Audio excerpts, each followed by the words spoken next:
All right, good afternoon or good morning or, happy day, depending on where you're logging in from today. We're really excited to introduce Dr. Janelle Simpson, who is our July speaker. Dr. Simpson is a senior geophysicist with the Geological Survey of Queensland in Australia. She's worked there for over 10 years now and oversees collection of pre-competitive geophysical data to help support the mining industry. Over the last 5 years, she has been primarily focused on collection and interpretation of magnetotelluric data to understand the crustal structure of the Mount Isa province. I think this is probably our first presentation on magnetotellurics, so I'm really excited about this and for this audience to get to learn about this technique. So at the end of the session today, there is a Q&A function on the bottom. Please, at any point during the talk today, go ahead and put any questions that you have in there, and we will have time to answer those at the end. You can also put them in the chat box, but just know that sometimes they get lost in the chat box. So if you can, put them in the Q&A box. And I will let you go, Janelle. Thank you. Thanks, Blair.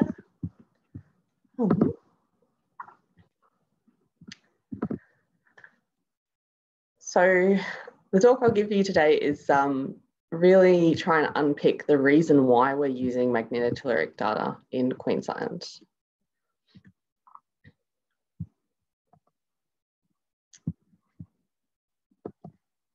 But before I start, I would like to acknowledge the Turrbal and Jagera people, traditional custodians of the land from which I'm joining you today.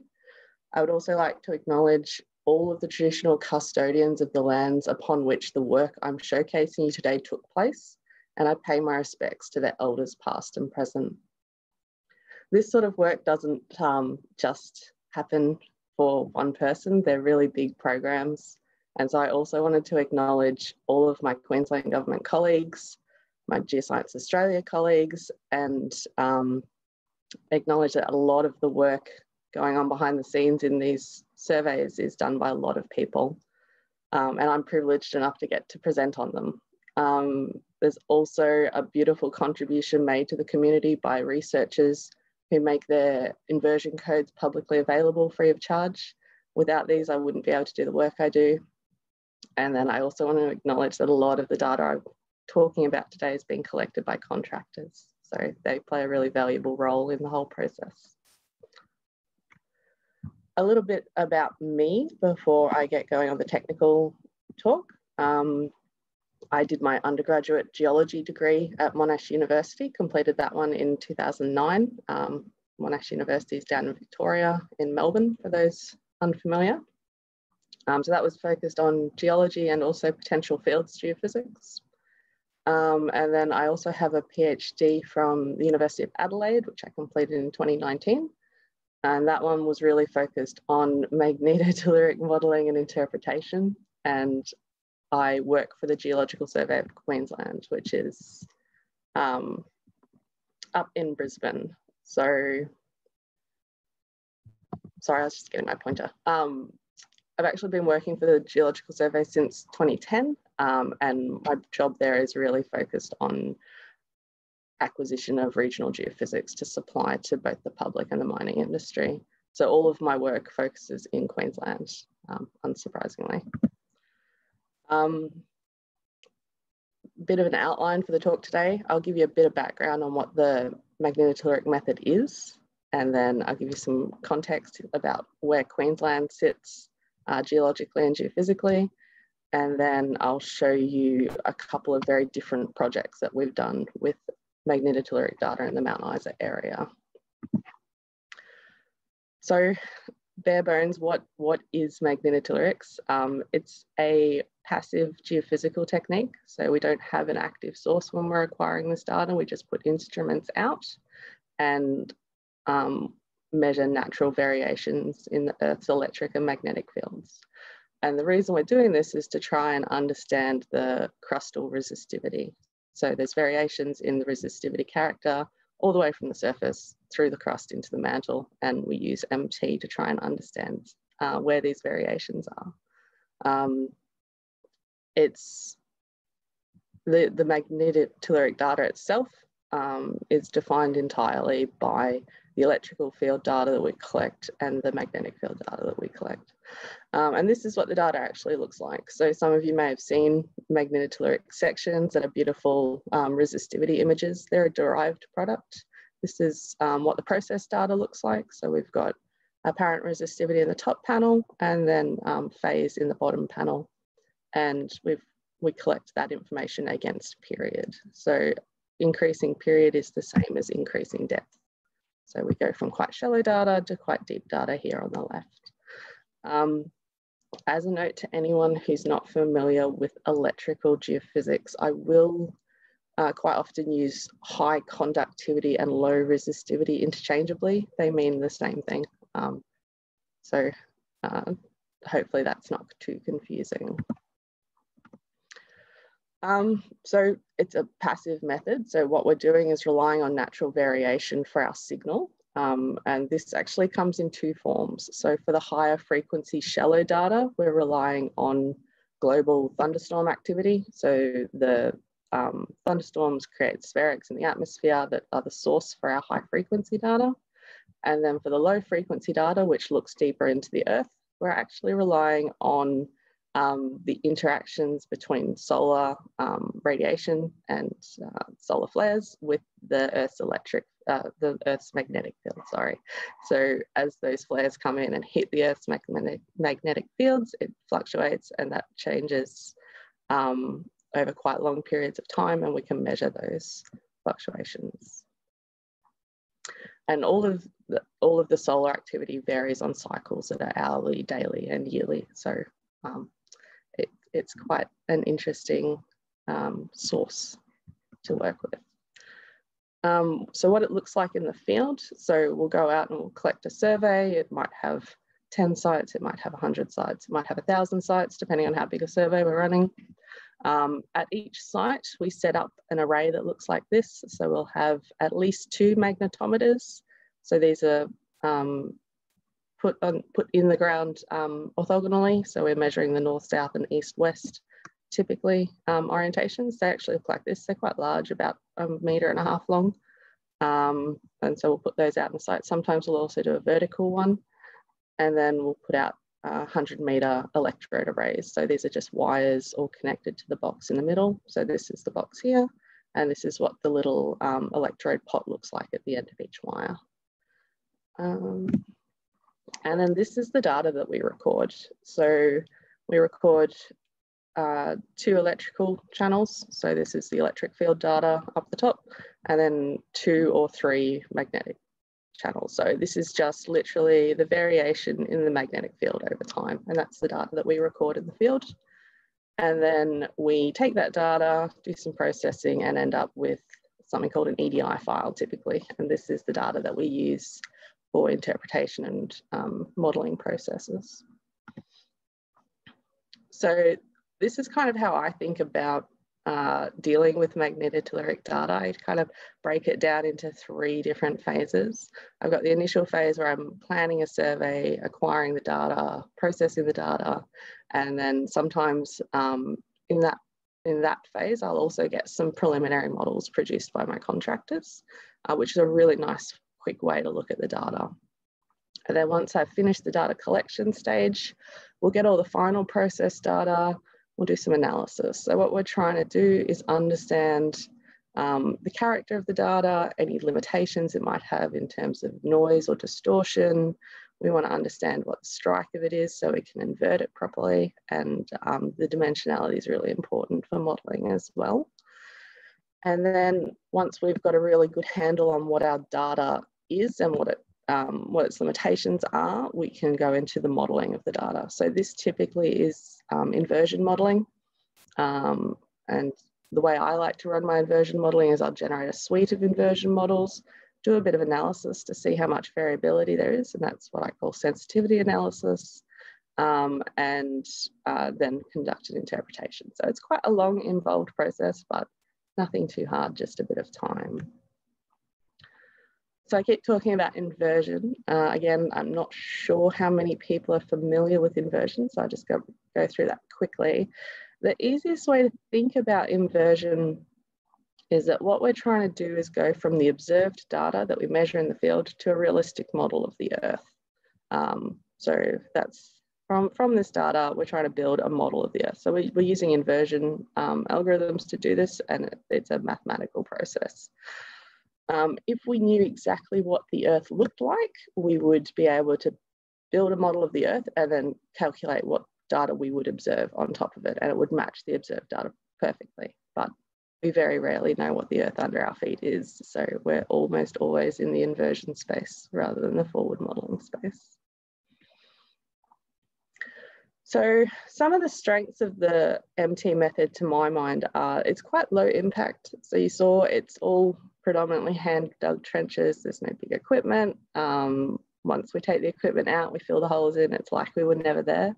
So that's a really big tip for us. It's got a really variable depth of investigation, which is really important, especially in Australia. So this is based on my Australian experience. I know that in other countries, airborne systems, so this is airborne EM penetration depths. I know in other countries you get a bit better penetration, but in Australia we only get down to about 250 metres reliably with airborne EM. So when we're trying to understand the Earth, that's not very much depth to rely on. So if we go from an airborne EM system to a ground EM system, we can go down to maybe 500 metres, maybe a bit deeper with a high power system. If we go to a hybrid ground airborne system, we might be able to get a bit deeper again, maybe down to about 1 kilometre. But really, that's about the limit of most electrical geophysics in Australia. If we want to go any deeper than that, we're going to need magnetotellurics, and that's really where its strength is, trying to understand what's going on from, it's not as good in the very near surface, so you're much better off with an airborne system if you're very near surface focused, but from 100 metres down, you probably can make some really interesting impact on the knowledge of an area with MT. So the reason that that's really important is it makes it a really good tool for a mineral system style study. So when I'm talking about a mineral system style study, what I mean is that instead of when we're conducting mineral exploration, we just go out and fly a survey and get some targets, and then we drill those targets. What we like to try and do instead is try and understand the full system from a geological point of view that has produced the targets at the top. So to do that, we need to understand the source of the metals, where they've come from, how they've travelled, and how they've travelled through the full crust. So we need to understand not just the top where we're going to be finding our mines, but the full crust really, to try and understand where we might be best placed putting our efforts to find new mines. So this is a beautiful example of MT being used in this way. This is from Graham Heinsohn down at Adelaide University. It's from South Australia. So for those unfamiliar, South Australia sits down here in the central southern part of Australia. And this project area is that little black square there. So what they've done is they've run quite a large magnetotelluric survey, and they over a major mine. So this is the Olympic Dam deposit. This is a big iron oxide copper gold mine that's currently producing. And they wanted to understand what the deeper structure is. So it looks like from their work, so this is down to 60 kilometres, so this is full crustal thickness. From their work, there's this big mid-crustal conductor that appears to be linked through low resistivity zones up to where the mines are. And there's actually some secondary deposits at the Vertewell and Vulcan as well. So this looks like a really good tool for finding some quite big mines, but it really emphasises the importance of understanding the full system if we're going to try and localise our exploration. All right, so give you a bit of context around Queensland, because I know a lot of people are not going to be familiar with it. So the part of Queensland that I do work in is up here in the northwest. The big red area here is this inset there, and that's what we call the North Australian Craton. So the North Australian Craton is a Proterozoic craton. It's got a variety of Proterozoic basins in the beige, and then Proterozoic origins like Mount Isa over here. And then all of the relationships between these disparate chunks of Proterozoic crust are actually concealed by younger cover basins. So these are generally Phanerozoic cover basins, which makes unpicking the history of the area quite difficult and sometimes near impossible, but we try anyway. If I zoom into the Mount Isa province, this black outline here is the extent of the outcropping Mount Isa inlier. So inside this box, we have exposed rocks of Proterozoic age, and outside that, we have younger cover basins concealing the basement terrain we're interested in for mineral exploration. To the year 2010, we had quite good geophysical coverage. It's a well-known province for mining and exploration, so there's been a lot of activity here. Historically and all the way through the early 2000s, there was big geophysical programs. So there was already 200-meter airborne magnetic data by 2010. There's 2-kilometer gravity data. We've got deep crustal seismic. So those are these white profiles that try and give us some understanding of what's going on in the deep crust already. And we've got some sparse magnetotelluric data as well. So these were collected in 2007, 2009, and along profiles generally in support of the seismic surveys. So one of the reasons, well, our focus in Mount Isa, I'll say, is really to help explorers be more successful undercover. This is a really difficult task, and I think this picture illustrates it beautifully. So I've got the depth to basement in the background, and then that's the hashed outcropping area of Mount Isa. And the black dots are all the known mineral occurrences across the province. And so you can see we're doing an amazing job of finding mineral occurrences where the rocks stick out of the ground. But as soon as they go even under quite shallow cover in these white areas, it gets so much more difficult that we have quite poor success. And so we're trying to work out what we can do to help overcome this barrier.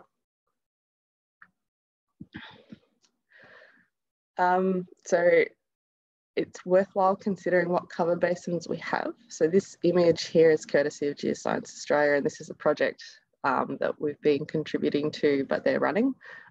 This is the Oz AEM survey. So they're doing very wide-spaced airborne EM traverses across the whole country. The outcropping part of Mount Isa is this dark blue area in here. So for perspective, we're looking from Central Australia up north. So that's the Gulf of Carpentaria, and that's the top of Queensland here. And so the Mount Isa inlier sits in this area here of dark blue. And then out to the west, we've got the Georgina Basin sitting on top of the Mount Isa inlier, the Mount Isa rocks. So we can see through this. It's predominantly a limestone basin, so we don't have too much trouble using the airborne EM out in the western successions. But over to the east and the south, you can see this bright red unit. So this is the Eromanga and Carpentaria cover basins. They're highly electrically conductive. So what they do is they swallow up all of our signal, and we can't see more than 50 meters down into these units, which is a massive problem because we can't understand the electrical character of the rocks there without something like magnetotellurics. So since 2010, we've done quite a large amount of data acquisition. So we're improving our airborne coverage to 100 meters. We haven't touched our gravity coverage. We are doing some airborne EM where we think we might get some benefit from it. So that's largely in outcropping or very close to outcropping areas. And then we've had quite a large campaign of both magnetotelluric and deep crustal seismic acquisition. So this array down here to the south is one I'll be talking to you about today, and then another higher density one over here to the east. So this has been the primary focus in magnetotelluric space. And then we've also been acquiring deep crustal seismic around the flanks of the province to try and understand not just the structure in the core, but the structures around the edges, so we can understand how we got to where it is. So I'll talk through the ISA extension project in the south first, and then I'll give you a bit of a taste of what we've been doing up in the Cloncurry area afterwards. So again, just to keep banging this drum, but it's really the motivation behind a lot of what we do. So this is the ISA extension project area. You can see this is quite shallow, not all of it. Some of it's very deep. So we've got a big sedimentary basin in here, but there are areas of this southern extent that should be explorable, but we can't seem to find anything. So it's possible that our depth to basement is not quite right, or it's possible that we just don't understand the geology well enough down here. It's also possible that it's just easier to go elsewhere, but I can't do much about that one. But I can help try and understand the geology better. So for context, there's a couple of very large mines. So the Mount Isa mine and the George Fisher mine, silver lead zinc mines, and they fall along this north-south magnetic trend, which continues down through the project area. So it does change a bit in character as it gets deeper under the concealing cover basins, but it is along the same trend. So there's a possibility here that the same sorts of deposits that exist in outcrop further north should exist inside the project area as well. So what we've done is kind of define two different projects that we can use the magnetotellurics to help with. We can try and do a better job of estimating the basement depth, and then we can also try and do a better job of understanding the big structures down here that might be helping channel fluids. So the data set we have is 1,600 sites of magnetotelluric data. It's 2 kilometre station spacing along these lines in an east-west direction, and then 5 kilometres between the lines north-south. And we've got some higher resolution, more shallowly focused blocks here in the north and in the south as well. So this is quite a large data set to be blessed to work with. And it was actually, this project area was originally proposed by industry, so it's a nice collaborative sort of survey. There's a bunch of other supporting data in the area, not heaps. So we've got the regional gravity and magnetic coverage. We've got a tiny little AEM survey here that didn't get through the cover. And then we've got some drilling and some seismic. So these square ones with names are petroleum wells. So they will go to basement and then stop generally. And then we've got these circular ones are minerals drilling. They're annotated with the depth where they hit basement.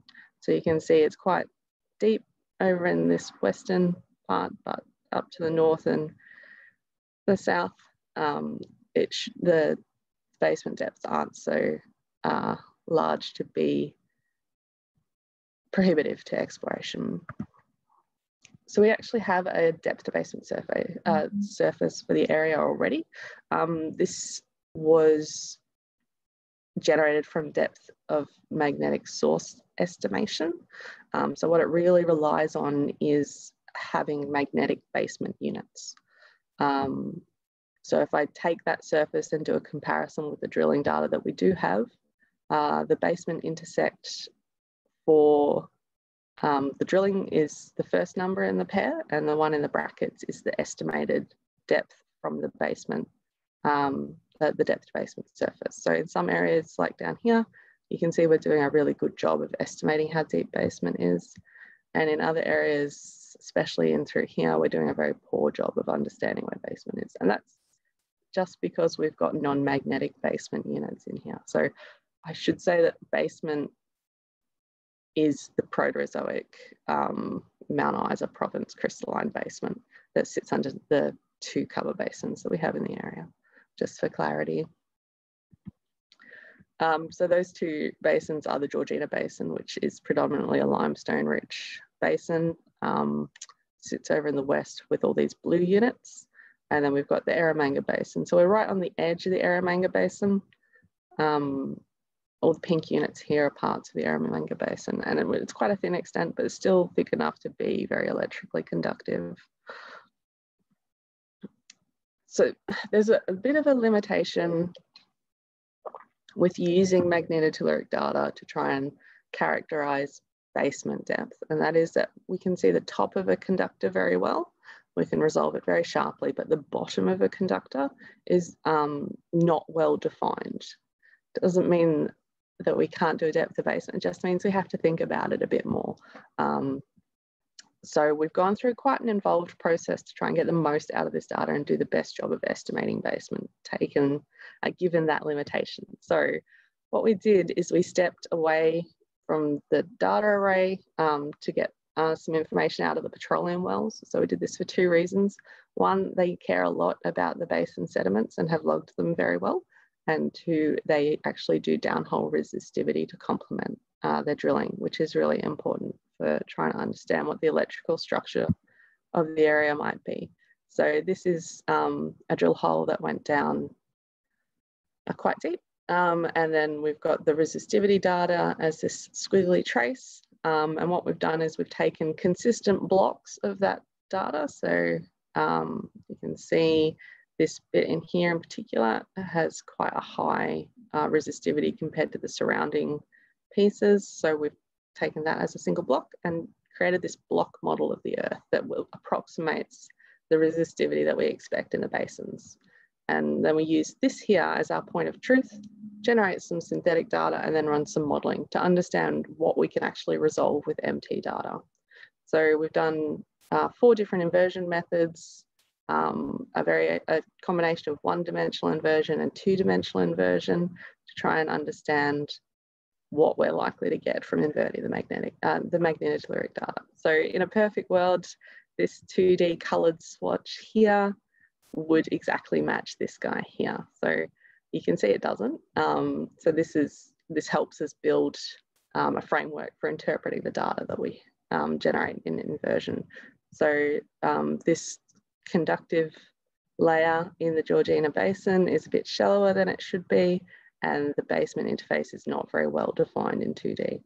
But this one here is actually doing a reasonably good job. So this is a slightly different kind of inversion. This is 1D probabilistic inversion. So it uses Monte Carlo simulation to get you not a single model, but like a probabilistic estimation of all the possible models that might fit the data. So the actual model that the truth, I suppose, is this black dashed line here. And then the best fit, that the average model that the inversion spits out is this blue line, and then it gives you the error bounds in the 2 dashed lines. So this is actually doing a reasonably good job of capturing not just a likely model for the resistivity, but also the uncertainty of that. So and really just to drive this point home that the basement's really hard, these are some 2D inversions of the data. So you can see it's a very similar structure, something conductive at the top, a resistive layer in the shallow basins, and then a conductive layer in the Georgina Basin. And then this here is the intercept of basement from the drilling point there. And then this is just a little truncated piece, but same thing, that's the basement, it intersect there. So you can see the basement's somewhere near the bottom of this conductor, but a bit below it. So we kind of built up a framework where we could deal with this uncertainty and then did the interpretation. The nice thing about electrical data in this area is we could interpret not just the depth to basement, but a couple of layers inside the basins as well. Which gives us a better feel for what the geology is in the area. It might not be that interesting for mineral exploration, but it's interesting geologically. So we've got the base of Eromanga, the top of that conductive layer in the Georgina, and the base of the Georgina which is the depth debasement, and associated uncertainties for all of the interpretations. So then if we take that and compare it to the original depth debasement, I think in my mind, they're both still useful and should be used together. So this one here is the one that we've generated, and this was the existing one. And the way I use these is I say, well, I've got a really shallow area here that's a deep area on the existing depth debasement. So I must have some non-magnetic basement units sitting in there. And again, in this area here, the new interpreted depth debasement is a lot shallower, so there must be some non-magnetic basement units. But where the interpretations are the same, so up and through here, maybe that's magnetic basement. So it's a nice way of thinking about integrating different interpretations. So overall, I think this study is a demonstration that despite limitations, you can use MT for a depth debasement, even when you don't have very good constraints in a project area. And as I said, the project to understand the deep structure is still ongoing. So I'll jump across to the Cloncurry project. So as a refresher, that's this guy here up in the east. So we were down here, now up here in the east. So this project has a slightly different impetus. What I'm showing you here is a 33-kilometre depth slice out of a regional magnetotelluric model. So this was produced by Geoscience Australia based on their very wide-spaced OSLAMP data. So this is long period deep imaging MT. And we've got this whopping great conductive anomaly down the eastern side of the Mount Isa province. So this thing has a name, it's the Carpentaria conductivity anomaly. And it's been known about for a while, but this is the best image that we've got, and this was only released last year. And there's a lot of similarity between this structure and potentially this deep conductive structure from the Olympic Dam example. So it's of great interest to us to see if we've got similar upper crustal features that might come off this deeper structure. So we sit off the eastern side of the outcropping Mount Isa inlier. Our cover is actually quite shallow here, so it's a lot shallower than the previous project. So we've actually got outcrop not very far away and little bits of outcrop within the survey area as well. And then the orange through blue are all less than 100 metres of cover. And then in the white area, we go up to about 400 metres of cover. So all well within mineral exploration reach. There's some really big faults in here as well. One of them's a terrain boundary, and we've got an operating mine within the array. So we've got the Ernest Henry mine, which is an iron oxide copper gold mine, similar to Olympic Dam. So it's a very similar terrain to what we've got down in South Australia. And this and it's a well explored area as well, but not a high degree of success in this area either. So it all stacks up to be a very interesting place to do MT. So in 2016, we did the first part of this survey. So that was in the black box here. That was 470 sites of MT were required. And then we went back last year and collected another 530. And they're all quite tightly spaced. So this is a 2-kilometre regular spaced grid. So the results from the 2016 data were really interesting and quite exciting. So this is work done again in collaboration with Geoscience Australia. These are a series of depth slices out of the 3D resistivity model they developed. And there's a couple of main features here. So there's this eastern conductor that is at all depths. So it's a big sheet-like conductor that sits along the eastern side of the survey. And then there's a big resistive block with a couple of more discrete conductive features in here in red. And interestingly, this one here is actually quite depth extensive. And if instead of looking at slices, I look at so I take the volume of the inversion and I isosurface around just the most conductive pieces. This big sheet of material down this side is that eastern conductor. And then we've got this very distinct pipe-like structure that comes up from the mid-crust. So it comes up from about 20 kilometres depth to maybe within the top couple of kilometres of the crust. And it's very closely associated with the location of the Ernest Henry mine. So obviously we knew about the mine already. It's been operating for quite a while, but it gives us a feeling that we might have a way in this terrain to potentially detect quite interesting mineral occurrences, quite large ones as well. So that was based on the 2016 data, and then the 2020 data was only released this year, so we haven't got a 3D model yet, but there is one on the way. But I thought I'd show you some of the 2D inversions that where we're at the moment with this data. So this is quite a short 2D inversion from this profile here through the new data.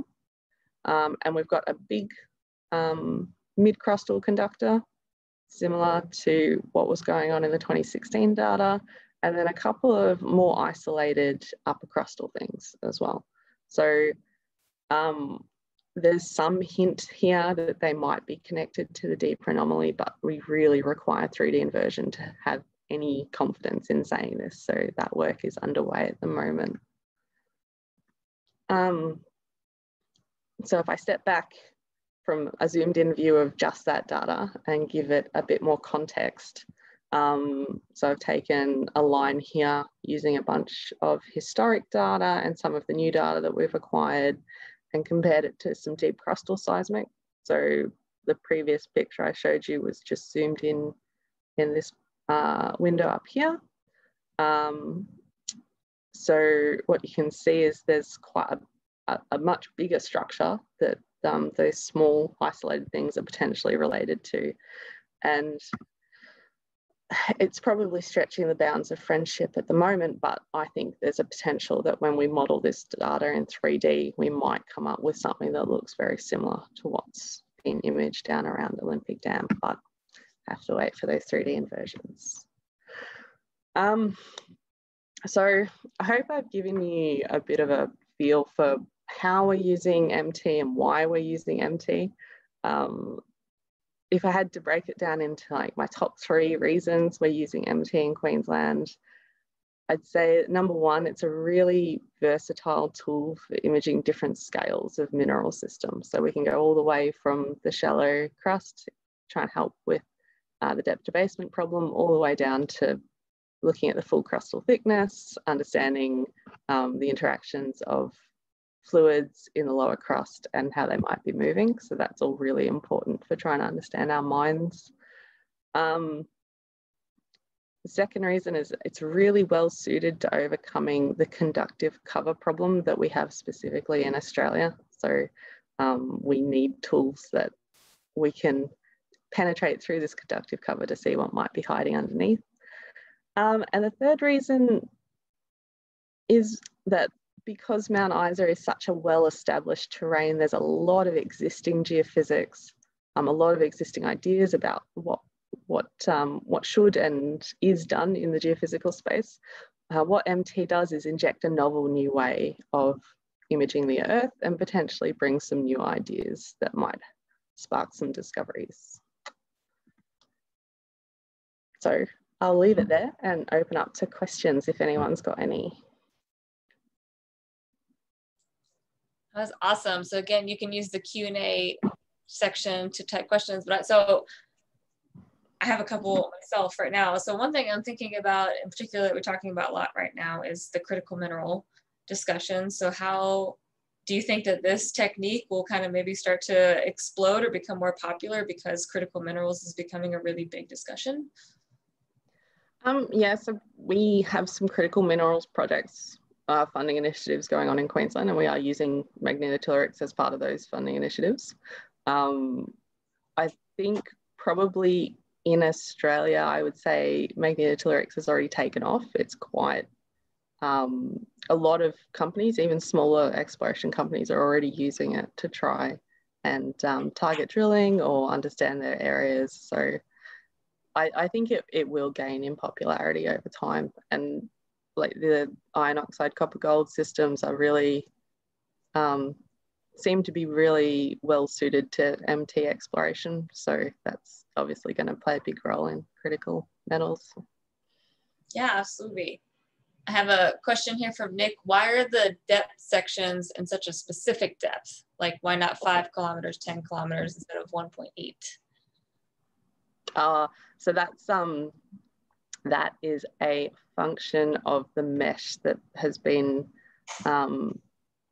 used to invert the data. So if you think about the inversion as a series of blocks on top of each other, that's the exact depth of the top of that block. He says thanks.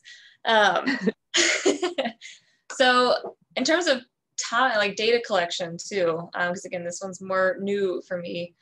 For one of these projects, like how much time does it take to go out and collect this data, as compared to thinking to like seismic versus other methods? Yeah, so it can take a long time. We had a survey very badly delayed by COVID that took forever. But generally you leave your instruments out for one night or 2 nights. And so you can do a rolling production of 6 to 7 sites if your contractor's got enough equipment. So you can, you're in the order of months. So if I was going to run a survey for 500 odd sites, I would expect that to take maybe 3 to 4 months with good production. So it is a longer time period to collect this than other geophysics. And if you could complement this data with another method, what would be like the primary method you would use? So I think there's some interesting stuff going on in the passive seismic space, but for the big crustal studies, reflection seismic is such a good complementary data set, and that's why we run it along our deep crustal seismic lines. It comes up with some really fascinating correlations because they're quite different data sets. You've got velocity and electrical resistivity. So yeah, trying to understand what processes might have a joint anomaly of acoustics and resistivity is an interesting task. Yeah, I was just thinking about that one too. Gordon asked, how much does an MT survey cost? That's one of those how long is a piece of string questions.